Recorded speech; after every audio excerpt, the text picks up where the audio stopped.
আমৃত্য ভালোবাসি তোকে। লেখনীতে সালমা চৌধুরী। পর্ব ৭৩। মাহমুদা খানের ধমক খেয়ে মেঘ কেঁপে ওঠে। ভয়ের সঙ্গে সঙ্গে কল কেটে দিয়েছে। মেঘ ভয় পেলেও আবির মনে কিঞ্চিত ভয় বলতে নেই। হুপ্পির জারি খেয়েও আবির কল দিয়েই যাচ্ছে।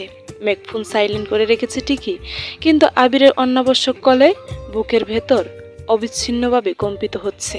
বাহির থেকে আলোকসজ্জার ঝলমলে আলো রূপে প্রবৃত্ত হচ্ছে। মেঘ গাড় গড়িয়ে বন্যার দিকে এক পলক তাকালো। বন্যা গভীর ঘুমে নির্মগ্ন। পরপর তাকালো ফুপ্পির দিকে। ফুপ্পির ভারী নিঃশ্বাসের শব্দে বোঝা যাচ্ছে উনিও ঘুমে। মেঘ বুকের উপর ফোন চেপে গতি সম্পূর্ণে বন্যার পাশ দিয়ে নেমে উদ্গ্রীব পায়ে বারান্দায় গিয়ে কল রিসিভ করলো। আর আবির তৎক্ষণাৎ অনচ্ছ কণ্ঠে শুধালো, তোর কি আমার জন্য একটু মায়া হয় না? আবির কথা শুনে মেঘ বিলম্ব ভরকে গেছে কিছুটা। কপাল কুঁচকে ভারী স্বরে বলল, আমি কি করলাম? সন্ধ্যা থেকে কেউ আমাকে একটা কল পর্যন্ত দিল না। কেউ না দিলেও তুই তো একটা কল দিতে পারতি নাকি? আমি তো আপনার কলের অপেক্ষায় ছিলাম। অপেক্ষা করতে করতে কখন ঘুমিয়ে পড়েছি বুঝতেই পারিনি। বাহ, কি দায়িত্বশীল বউ আমার। মেঘ সহসা ঠুট বাঁকালো। সদা জাগ্রত চোখে আলোকসজ্জার লাল নীল আলোর পানে তাকিয়ে মোলায়েম কণ্ঠে শুধালো, বাসায় কখন আসছেন? খেয়েছেন? কিছুক্ষণ আগে। আমার শ্বশুর বিয়েতে যে পরিমাণ জামাই আদর করেছে, রাতে আর কিছু খেতে হবে না। কোথায় গিয়েছিলেন? এখন বলবো না। আচ্ছা ঘুমান তাহলে। শোন। জি। চল ছাদে যাই। না। কেন? আম্মুরা বলেছে বিয়ের রাতে বর জামাইয়ের মুখ দেখতে নেই, এতে নাকি জামাইয়ের অমঙ্গল হয়। ঠিক আছে, দেখলাম না মুখ, একটু কথা তো বলতে পারি। আব্বাজান নিষেধ করেছেন, দেখা সাক্ষাৎও করা যাবে না। আবির ফুস করে শ্বাস ছেড়ে রাগান্বিত কণ্ঠে বলল, কেউ আমাকে কিছু বলতে পারছে না, তাই তোকে কুসংস্কার বোঝাচ্ছে, আর তুই বোকার মতো সেসব মানতেছিস? মেঘ নিশ্চুপ। আবির দীর্ঘ নিঃশ্বাস ফেলে নিজেকে শান্ত করে আহ্লাদি কণ্ঠে বলল, চল না ছাদে। মেঘ অত্যন্ত ধীর কণ্ঠে বলল, একটু বোঝার চেষ্টা করুন, আমি যেতে পারবো না। আপনি যে রুমে না আসেন তার জন্য আব্বাজান ফুপ্পিকে আমার সাথে থাকতে বলেছেন। এখন আমি বের হলে খবরই আছে। আপনি ঘুমান প্লিজ।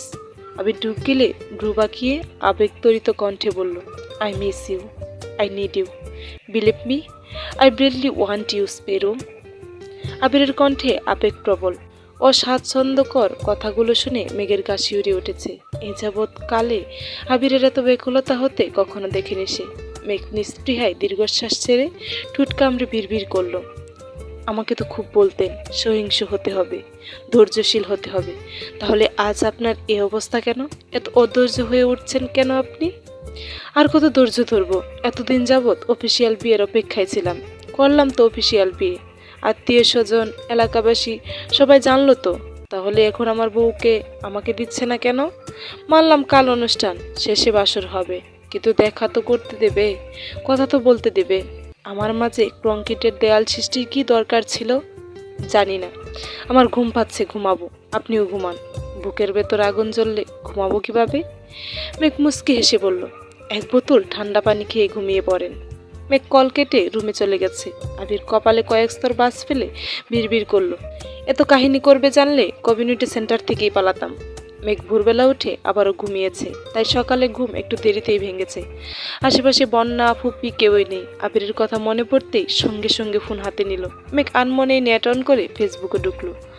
আকম্বাদ আবিরের পোস্ট থেকে চমকে উঠল। গতকাল বিয়ের বেশ কয়টা ছবি আবির রাতেই তার আইডি থেকে পোস্ট করে ক্যাপশনে লিখেছে, প্রিয় সহধর্মিনী, আমার অলিক কল্পনার সঙ্গী তুমি, গুধূলি লগ্নে বাড়ি ফেরার একান্ত অভিপ্রায়, তুমি আবার স্নিগ্ধ সকালে সুললিত গন্ধরাজ, পরন্ত বিকেলে একগুচ্ছ ভাগান বিলাস, আমার শূন্য হৃদয়ের পূর্ণতা তুমি, ব্যাকল হৃদয়ে নির্জন নির্মলা, নীল দিগন্তের উড়ন্ত মেঘেরা জানে কত স্বপ্ন উড়িয়েছি বেনামি খামে, তোমার মায়াবী মুখের পানে চেয়ে বলেছি যত যাতনা আনমনে, তোমার ঠোঁটের ওই স্নিগ্ধ হাসি দেখে আমার হৃদয়ের অন্তরালে নিরবিচ্ছিন্ন বিক্ষোভ চলে, তুমি আমার অবসন্ন মস্তিষ্কের প্রবলতা, নব্য স্বপ্ন দেখার অদম্য স্পৃহা, তোমাকে হাসাতে চেয়ে বহুবার কেঁদেছি আড়ালে, তুমি আমার অপেক্ষার শেষ প্রহর, 16 বছরের প্রতীক্ষার অমূল্য পুরস্কার, তোমাকে মিথ্যা প্রতিশ্রুতি দেয়নি আমি, দিয়েছি আবিরের বউয়ের স্বীকৃতি, আমি তোমাকে ভালোবেসেছি, ভালোবাসি, আর আমৃত্য ভালোবেসে যাব। ইতি তোমার অনাকাঙ্ক্ষিত স্বামী। মেক ক্যাপশন পরে 5 মিনিটের জন্য স্তব্ধ হয়ে আছে। 5 মিনিট পর মনোযোগ দিয়ে ছবিগুলো দেখতে লাগলো। গতকাল পার্লার থেকে সেজে যাওয়ার পর থেকে নিজেকে কেমন লাগছে সেটা দেখার সুযোগই পাইনি। বিয়ের ছবি পর্যন্ত দেখেনি, তবে কয়েক ঘন্টায় আবিরের মুখ থেকে হাজার খানেক প্রশংসা সহ আবিরের দুর্বোধ্য কথা শুনতে হয়েছে। সুযোগ পেলেই মেঘের কানের কাছে ফিসফিস করে নিজের অবক্ত অনুভূতি জাহির করেছে। আর মেঘ শুধু আবিরের পাগলামি দেখে গেছে। এমনকি কবুল বলার সময় আবিরের অস্থিরতা দেখে মেঘ নির্বাক ছিল, নিষ্পলক চোখে কেবল তাকিয়েছিল। মিনিমাম লাজ লজ্জা বিসর্জন দিয়ে আবির উচ্চ শব্দে বলেছিল, পৃথিবীর যা কিছুর বিনিময়ে হোক আমি সব কিছু দিতে রাজি হয়েই মেঘকে বউ হিসেবে কবুল করলাম। আলহামদুলিল্লাহ, কবুল কবুল, আরেকবার কবুল। যেখানে একবার কবুল করলাম কিংবা আলহামদুলিল্লাহ কবুল বললেই বিয়ে সম্পূর্ণ হয়ে যায়, সেখানে আবির বলেই যাচ্ছিল। আবিরের কাণ্ড দেখে কাজী সাহেবও না হেসে পারলেন না। কাজীর মুখে হাসি দেখে আবির পরপর উদ্বিগ্ন কণ্ঠে শুধালো, আমাদের বিয়ে হয়েছে তো? কাজী সাহেব উঠে যেতে যেতে বললেন, আলহামদুলিল্লাহ, এতদিনে পরিপূর্ণ হয়েছে। আলহামদুলিল্লাহ। কাজী চলে যেতেই আবির মেঘের দিকে তাকিয়ে ভ্রু নাচিয়ে বলে উঠল, এই ভরাট মজলিসে সবাইকে সাক্ষী রেখে আমি আবির তার মেঘকে বিয়ের প্রস্তাব দিচ্ছি। মেঘ কি আবিরকে স্বামী হিসেবে কবুল করেছে? মেঘ আবিরের ঝলমলে চোখের দিকে তাকিয়ে ঠোঁট চেপে হেসে মোলায়েন কণ্ঠে জবাব দিয়েছিল, কবুল করলাম, আলহামদুলিল্লাহ। 3 বার কবুল বলছে আর কি। আবিরের পাগলামি সেখানেই থামেনি। গতকাল বাসায় ফেরার সময় আবির হঠাৎই মেঘের কানে ফিসফিস করে বলেছিল, চিরদিনের জন্য শ্বশুর বাড়িতে চলে যাচ্ছিস, এবার একটু কান্না কর। মানছি একই বাড়িতে যাচ্ছিস, তাই বলে কাঁদবি না। মেঘ ভেঙচি কেটে বলেছিল, আপনার যদি এতই শখ থাকে তাহলে আপনি কান্না করেন। প্রতি উত্তরে আবির বলেছিল, তুই নববধূর মতো কান্না ভেঙে পড়বি, আমি নতুন জামাইয়ের মতো তোকে সান্ত্বনা দিব। এটা আমার জীবন থেকে মিস হয়ে গেল। এক কাজ করি, চল দুজনে একসঙ্গে কান্না শুরু করি। গতকাল আবিরের আজগুবি কথা শুনে মেঘ কপাল কুঁচকালো। আজ কথাগুলো মনে করে আনমনে হেসে ফেলল। পুনরায় ছবি দেখায় মনোযোগ দিল। নিজের পরনে মেরুন রঙের বিয়ের বেনারসি, ঘা ভর্তি বাড়ি গহনা, মাথায় ঘুমটা সহ চোখ দাদানো আড়ম্বর সাজসজ্জা দেখে মেঘ নিজেই লজ্জায় পড়ে যাচ্ছে। সেই সাথে রাজুজিৎ শেরওয়ানি আবিরকে যেন রাজপুত্রের মতো লাগছে। গতকাল আবিরের অযাচিত দুষ্টমির জন্য সামনাসামনি ঠিকমতো দেখতেই পারেনি, তবে আজ ছবিগুলো খুব ভালো করে দেখেছে। আয়নায় দুজনের মুখ দেখা, মেঘের কপালে আবিরের চুমু দেওয়া, একে অপরের চোখে চোখ রেখে নীরব করে বন্দি থাকা বরণের ছবি সহ আর 2-3টা ছবি আপলোড করেছে। মেঘ সবগুলো ছবি দেখে শেষে কৌতূহলবশত কমেন্ট দেখতে গেল। আবিরের বন্ধু, ছোট ভাই, বড় ভাই, রাকিব, সাকিব, তানবীর, মাইশা আপু সহ সবাই নিজেদের মতো অভিনন্দন জানানোর পাশাপাশি উস্কানিমূলক মন্তব্যও করেছে। কারো কারো মন্তব্য দেখে মেঘ বেশ বিস্মিত হচ্ছে। এর মধ্যে বন্যা আসছে। মেঘের লাজুক হাসি দেখে মৃদুস্বরে জিজ্ঞেস করলো, হাসছিস কেন? ভাইয়ার পোস্ট দেখে? মেঘ কপাল কুঁচকে তাকিয়ে জিজ্ঞেস করলো, তুই কিভাবে জানিস? শুধু আমি না, বাড়ির সবাই এখন ভাইয়ার পোস্ট নিয়ে গবেষণা করছে, নিচে গেলেই বুঝতে পারবি। মেঘ শান্ত কণ্ঠে জিজ্ঞেস করলো, তুই খেয়েছিস? না, তোকে তোকে ডাকতেই আসছিলাম, তুই ফ্রেশ হয়ে আয়, একসাথে খাবো। আচ্ছা। বন্যা মিমের রুমে চলে গেছে। ইদানিং মেঘ ব্যস্ত থাকায় বন্যা, মিম আর আইরিনের সাথে খুব ভালো সম্পর্ক হয়ে গেছে। দুজনেই তানবীরের কথা জানে, তাই তানবীরের হাত থেকে বন্যাকে সবসময় প্রোটেক্ট করে। ড্রয়িং রুমে সোফায় হেলান দিয়ে চোখ বন্ধ করে বসে আছে আবির। রান্নাঘরে রান্নার আয়োজন চলছে। ইকবাল খান ছাদ থেকে নেমে আবিরকে এভাবে বসে থাকতে দেখে কিছুটা উদ্বিগ্ন কণ্ঠে জিজ্ঞেস করলেন, কিরে আবির, এভাবে বসে আছিস কেন? আবির চোখ খুলে কাকামণিকে এক পলক দেখে পূর্বের অবস্থা থেকে উত্তর দিল, আমার মনটা খুব খারাপ। ইকবাল খান নেমে এসে আবিরের পাশে বসতে বসতে শুধালেন, মন খারাপ কেন? বিয়ে তো সবাই মেনেই নিয়েছে, তাহলে মন খারাপ কেন থাকবে? আবির তপ্ত স্বরে বলতে শুরু করলো, মন খারাপ থাকবে না কেন? মানুষ এলাকা ছেড়ে 2-1 বছর বাইরে থাকলেও কথা, আচরণ, চলাফেরা সব বদলায় যায়। সেখানে 20-30 বছর ঢাকা শহরে থেকে এখনো গ্রামের সব কি আজগুবি নিয়ম নীতি পালন করছে। বিয়ের পর বউকে আলাদা কেন থাকবে? এত বছর অপেক্ষা করে নিজের সাথে যুদ্ধ করে আল্লাহর কাছে চাইতে চাইতে মেঘকে পেয়েছে। কেউ কি জানে সেটা? কিছুদিন যাবৎ এ বাড়ির প্রতিটা মানুষ আমার ইমোশন নিয়ে প্রতিনিয়ত খেলতেছে, তারপর আমি চুপ করে আছি। আমি যদি গুণাক্ষরে ওইসব টের পেতাম তাহলে মেঘকে নিয়ে আগেই পালিয়ে যেতাম। তোমরা যা করছো তা আমি কখনো বলবো না, আমি এর তীব্র নিন্দা জানাচ্ছি। ইকবাল খান শীতল কণ্ঠে বললেন, এভাবে বলছিস কেন? এক এক এলাকার এক এক রীতি, একটু আধটু তো মেনে নিতেই হবে। আবির কিছু বলার আগেই পেছন থেকে আলী আহমদ খান গুরুগম্ভীর কণ্ঠে বলে উঠলেন, তোমার নিন্দা জানানো শেষ হলে বাইরে আসো, কাজ আছে। আলী আহমদ খানের কণ্ঠ শুনে আবির চমকে উঠে পেছনে তাকালো। আব্বুর রাগে রাগি চোখ মুখ দেখে নিজে মুখ চেপে ধরল। আলী আহমদ খান কখন এসেছে আর ঠিক কতটুকু কথা শুনেছে এটা ভেবে আটকে উঠেছে আবির। ইকবাল খানের সাথে আবিরের ফ্রেন্ডলি সম্পর্ক হওয়ায় যা ইচ্ছে বলে দিতে পারে, কিন্তু আব্বুর সামনে সে যথাসাধ্য ভদ্র থাকার চেষ্টা করে, কিন্তু আজ এভাবে ধরা পড়ে যাবে সেটা কল্পনাও করতে পারেনি। আবির মাথা নিচু করে দাঁত দিয়ে জিপে কামড় বসা থেকে বেরিয়ে গেছে। ইকবাল খান আলী আহমদ খানের মুখের পানে চেয়ে মলিন হাসলেন। আলী আহমদ খানও নিঃশব্দে হেসে বেরিয়ে গেছেন। কিছুক্ষণের মধ্যেই মেঘ নিচে নামলো। মেঘকে দেখেই রাকিব আকম্বাদ বলে উঠল, এই যে ভাবি, আমার বন্ধুর 16 বছরের অবক্ত অনুভূতির বহিঃপ্রকাশ লেখা খোলা চিঠি পড়ে আপনার অনুভূতি কি? মেঘ শাড়ির আঁচল টেনে মাথায় দিয়ে চিবুক নামিয়ে লাজুক হাসল। রিয়া রাকিবকে উদ্দেশ্য করে বলল, ভাইয়া সবেত প্রকাশ করেছে, মেঘকে অনুভব করার সময় দাও, বিয়ের গোটা আগে কাটো, তারপর জিজ্ঞেস করো। ঠিক আছে জান, তুমি যা বলবে তাই হবে। রিয়া ঠোঁট বেঁকিয়ে রাগেশ্বরে বলল, হঠাৎ এত ভালোবাসা কোথা থেকে আসছে? রাতে বারান্দায় দাঁড়িয়ে আকাশের পানে তাকিয়ে কল্পনা করে আবির যেভাবে চিঠিটা লিখেছিল সেটা দেখে আমারও খুব ইচ্ছে হয়েছিল তোমাকে নিয়ে একটা চিঠি লেখার, কিন্তু বিশ্বাস করো, তুমি ফাল্গুনের সেই রক্তিম শিমুল ফুল আমার হৃদয়ের। এরপর আর কিছু ভেবেই পাচ্ছিলাম না। 30 মিনিট ভেবেছি, তানবীরকে নিয়ে গবেষণা করেছি, কিন্তু লাইনটা আর সম্পূর্ণ করতে পারিনি। এরপর মনে হলো কবিতা আর চিঠি লেখার থেকে সকাল সন্ধ্যা বাবু খাইছ জিজ্ঞেস করাটা খুব সহজ সমাধান। রিয়া বিরক্ত হয়ে বলল, তুমি আসলে একটা আনরোমান্টিক। তাকে ভেসে উত্তর দিল, বিয়ে করেছি 6 মাস হতে চললো, এখন আমি কত রোমান্টিক দেখেছ? তুমি বললে শিমুল ফুল না দিতে পারলেও কচুরি ফুল ঠিকই দিতে পারবো, আর কি চাও? রিয়া রাগান্বিত কণ্ঠে হুঙ্কার দিল, তুমি আপাতত চোখের সামনে থেকে যাও। আজকাল ভালোবাসার কোনো মূল্য নেই। নিজের বিয়ে করা বউ বলে আমি নাকি আনরোমান্টিক। ধিক্কার জানাই। কাকে ধিক্কার জানাচ্ছ? নিজেকেই। রিয়া সহসা হাসতে শুরু করেছে, সেই সাথে মেঘও হাসছে। আবির এসে রাকিবের কাঁধে হাত রেখে ধীর কণ্ঠে জানতে চাইল, কি হচ্ছে এখানে? আবিরের কণ্ঠ শুনে মেঘ আর চোখে তাকালো। আবিরকে এক পলক দেখেই লজ্জায় নুয়ে পড়েছে। গতকালও এত লজ্জা পায়নি যতটা লজ্জা আজ পাচ্ছে। অবিলম্ব ঘুমটা টেনে মুখ ঢাকার চেষ্টা করলো। রাকিবের সাথে দু একটা কথা বলে আমির মেঘের সামনে দাঁড়িয়ে অত্যন্ত কোমল কণ্ঠে বলল, আসসালামু আলাইকুম। লজ্জায় আড়ষ্ট মেঘ ঠান্ডা কণ্ঠে বলল, ওয়ালাইকুম আসসালাম। শুভ সকাল বউ। শুভ সকাল। রাকিব গলা খাখানে দিয়ে বলল, তোর বউ এটা আমরা সবাই জানি, তাই বলে সারাদিন বউ বউ করবি? ভাবছি কিছুদিন দিন রাত এক করে শুধু বউই ডাকবো। মাহমুদা খান মালিয়া খানের রুম থেকে বেরিয়ে আস্তে আস্তে বাড়ি কণ্ঠে বললেন, আবির, তোর কি কোনো কাজ নেই? সকাল সকাল মেঘকে জ্বালাচ্ছিস কেন? আবির কপাল কুঁচকে ঠোঁট বেঁকিয়ে শক্ত কণ্ঠে বলল, আমি কোথায় জ্বালাইছি? এতক্ষণ কাজ করে কেবলই আসলাম।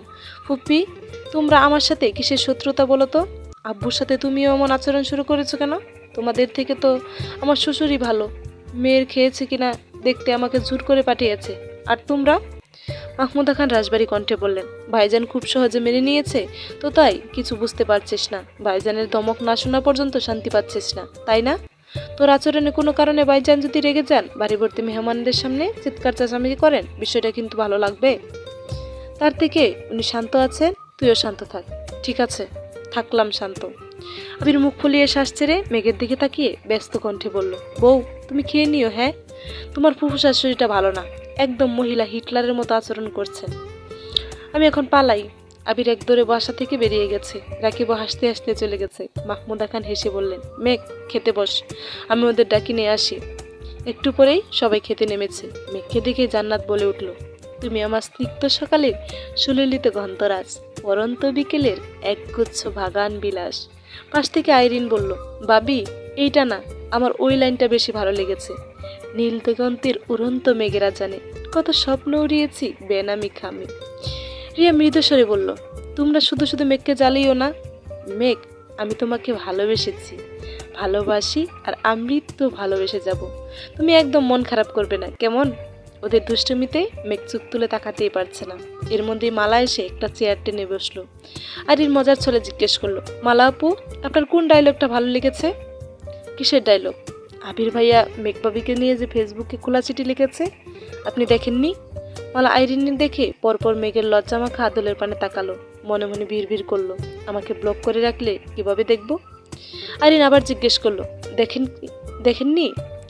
মালা বিরক্ত হয়ে বলল, খেয়াল করিনি। আবারও মনে মনে বিড়বিড় করলো, এসব আজাইরা ভালোবাসা দেখলেই শরীরটা চলে।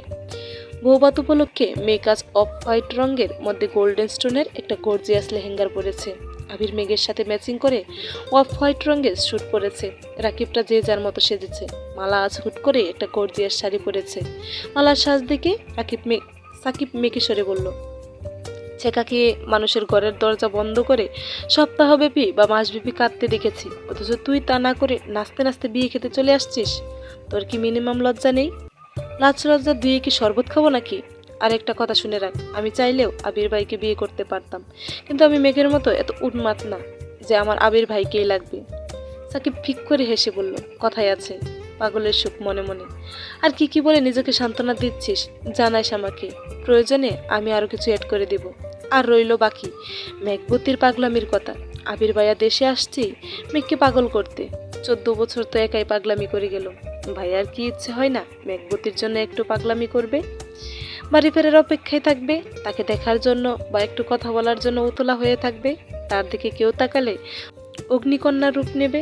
মূল কথা, ভাইয়াকে পাগলের মতো ভালোবাসবে। মেঘবতীর মনে প্রবল প্রমত্ততা জাগাতে ভাইয়াই সব করেছে।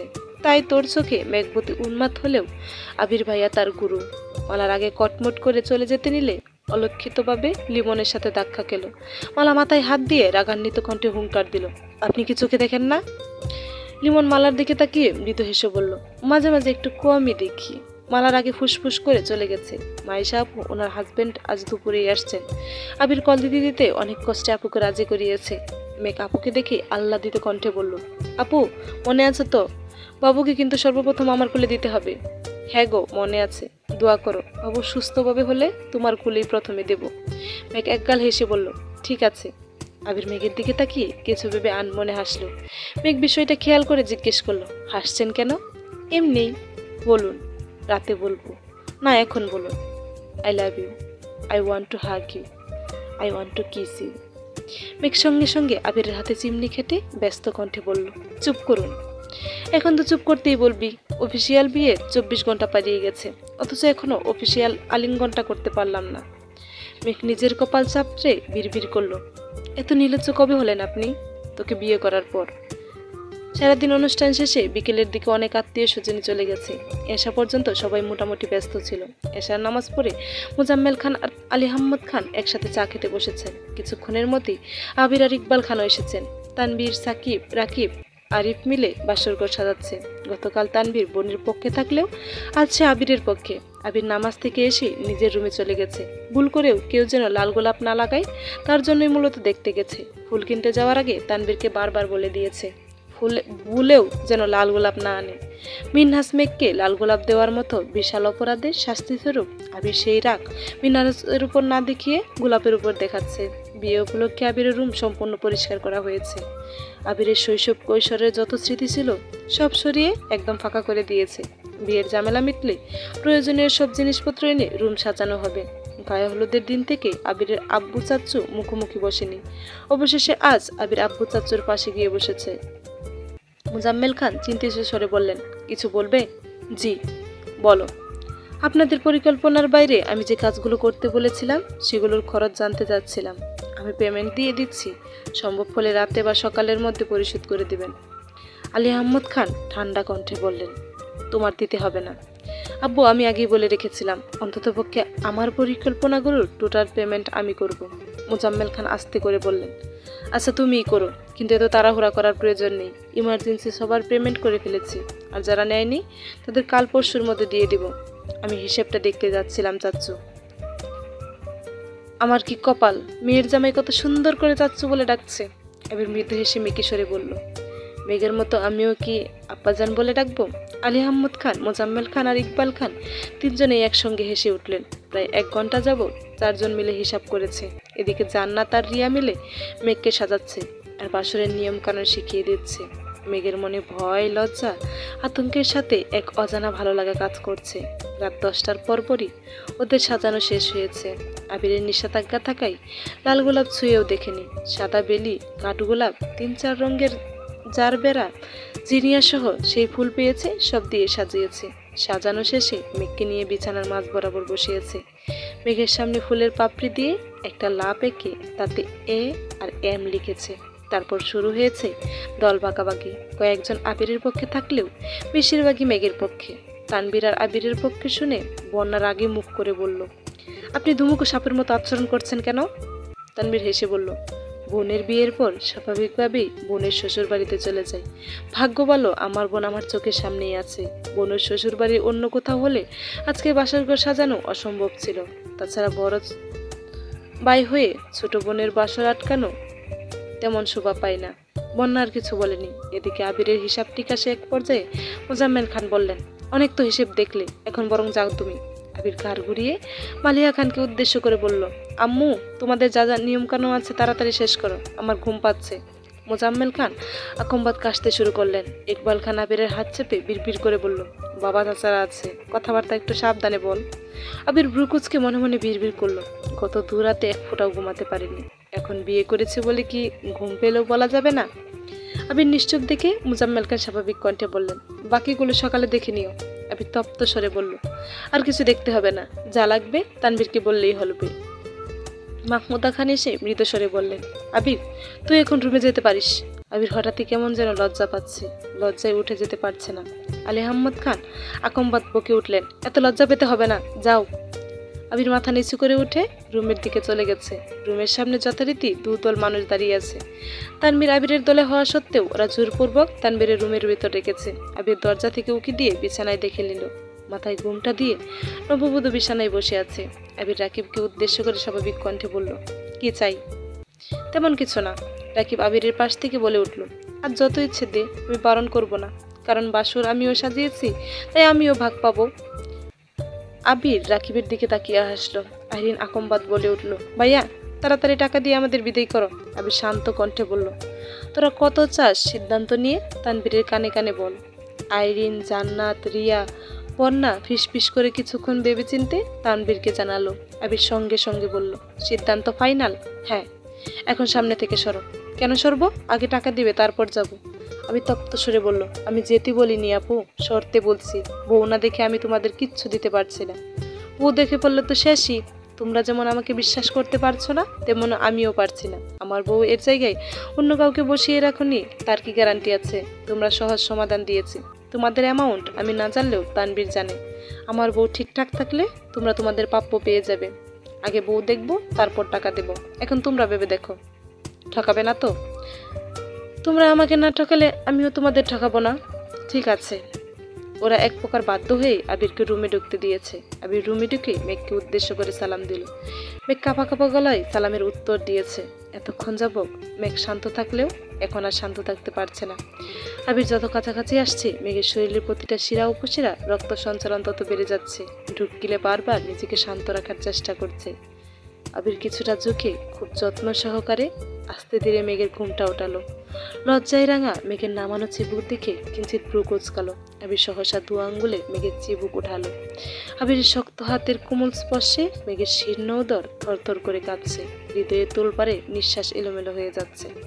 ঘন ঘন পল্লব জাপটে নিবু নিবু চোখে আবিরের দিকে তাকাতেই আবির সহসা বুকের বাঁ পাশে হাত রেখে নেশাক্ত কণ্ঠে বলল, হাই মাশাআল্লাহ। সঙ্গে সঙ্গে বিছানার উপর লাভ লেখা অংশে ধপ করে পড়ে গেছে। মিম, আদি, আইরিন কিছুটা আতঙ্কিত হলেও বাকিরা আবিরের কাণ্ড দেখে মুচকি মুচকি হাসছে। মেঘ কিঞ্চিত ব্রুকুচকে আবিরের মুখের দিকে তাকালো। আবির আচমকা কাত হয়ে মেঘের দিকে ঘুরে হাতের উপর মাথা রেখে মৃদুগামী কণ্ঠে বলল, অবশেষে আবিরের একান্ত চাঁদ আবিরের রুমে দীপ্ত ছড়াচ্ছে। মেঘ লজ্জায় চোখ সরিয়ে ফেলেছে। আবির পকেটে হাত দিয়ে যতগুলো 500 আর 1000 টাকার নোট পেয়েছে সব মেঘের হাতে মুষ্টিবদ্ধ করে দিয়েছে। রিয়া হাসি মুখে বলল, ভাইয়া, আপনার চাঁদকে সারা জীবনের জন্য আপনার রুমে রেখে গেলাম, আমাদের দিকে একটু ভাবুন।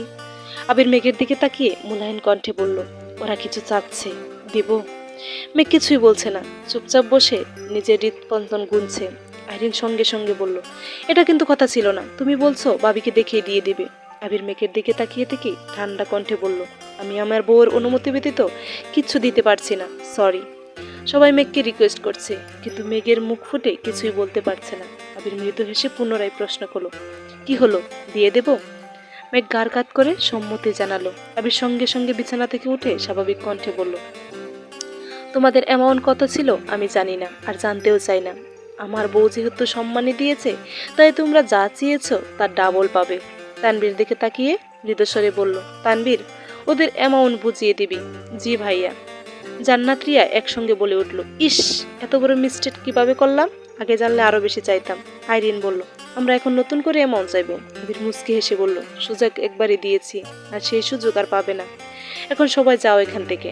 রাকিব আবিরের কানে কানে ফিসফিস করে কিছু বলতেই দৌড়ে বেরিয়ে গেছে। বাকিরাও যে যার মতো চলে গেছে। বন্যা মেঘের দিকে তাকিয়ে মুচকি হেসে বেরিয়েছে। তানবীর আগে বেরিয়ে গিয়েছিল। আবির দরজা বন্ধ করতে যাবে, আকম্বাদ তানবীর হাজির হলো। আবির শক্ত কণ্ঠে বলল, আবার কি? তানবীর মেঘকে এক পলক দেখে নিল। মেঘ না মাথা নিচু করে নিশ্চুপ হয়ে বসে আছে। তানবীর গলা খাখানি দিয়ে অত্যন্ত কোমল কণ্ঠে বলল, ভাইয়া, আমার বোনটা কিন্তু এখনো ছোট। তোমার অনাবশ্যক ভালোবাসাকে একটু কন্ট্রোলে রেখো প্লিজ। চলবে।